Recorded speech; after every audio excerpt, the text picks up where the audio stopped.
两方庙会正头纠纷，双方人马相约谈判斗殴。民众于本日9时许在向出来，南信要呼叫各线上巡逻警力，民众报案在新营体育场有10几名民众准备械斗，请立即前往处理。到达后向南信要回报。再重复一次，民众报案在新营体育场有械斗案件，请立即前往处理。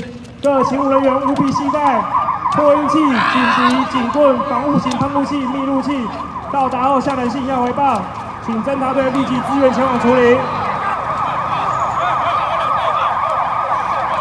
辖区派出所所长率员警抵达现场，发现两派民众聚集，且携带棍棒、刀械等武器。甩棍，前方记者受人马行动。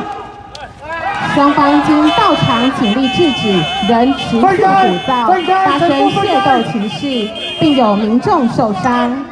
低普及现场指挥官民治所所长吴建华立即通报勤务指挥中心。南信1号，南信1号，南信152动呼叫，南信1收到，请讲。南信1号，新营体育场有10几名群众聚集叫嚣对峙，有民众受伤，请立即通知救护车到场救护，并通知侦查队到场协助搜证。南信1收到。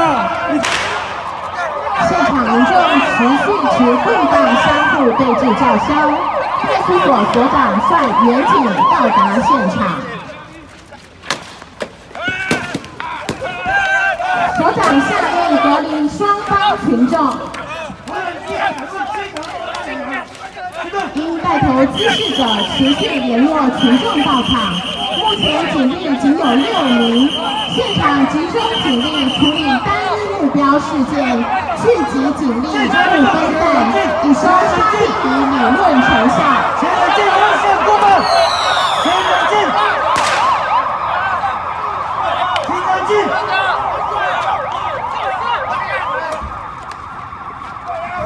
根据其他支援警力及侦查队队长到场，所长将指挥权移转至侦查队队长。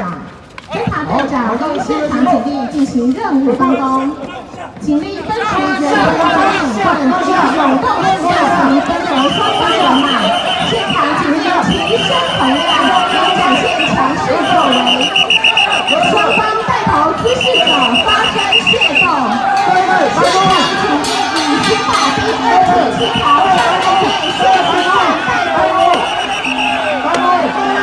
群众发现警方逮捕带头滋事者，立即以直播方式号召所有群众到场收证。地普及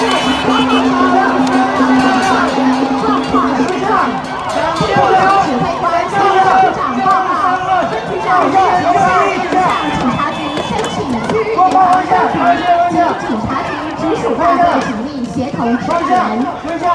目前警力各自依任务分工，进行现场封锁管制，人员积极逮捕。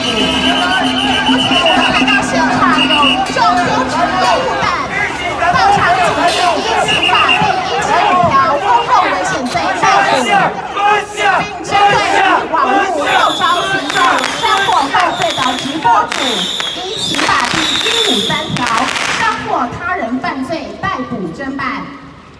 在支援警力进场后，立即控制现场。好，带领，带领现场。目前滋事者以中型巴士分批带往后镇所及中山路所。那因为这段时间我们有这个连千亿之乱，就是对这些群众，不管是这个街头暴力也好，或是公庙暴力也好，我们不断看在眼里面。那我们希望不要在我们本辖发生。我们这个演练就希望有其他的16个分局一起观摩，在市区的状况发生之后，我们也要启动我们这样的西级快打，把相关的分局有一个区域联防，还有我们交大、保大、勤大在同一个时间如果有这么多的人聚集的话，我们会有信心来执法，把这些现场犯罪或者是煽惑他人犯罪的人能够绳之以法。那所以我们希望说这段时间有这样的演练呢，大家能够把这个经验啊，还有我们的这个法律的依据啊，都能够记在心里。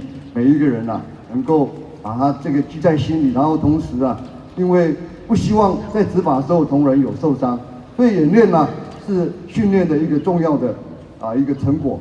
我们只要流汗，我们不希望执行的时候有流血、有不安全的事情发生。面对大型群众活动以及一些斗殴滋扰事件的一个迅速反应，那么我们其实在这个演练给各位2个启示。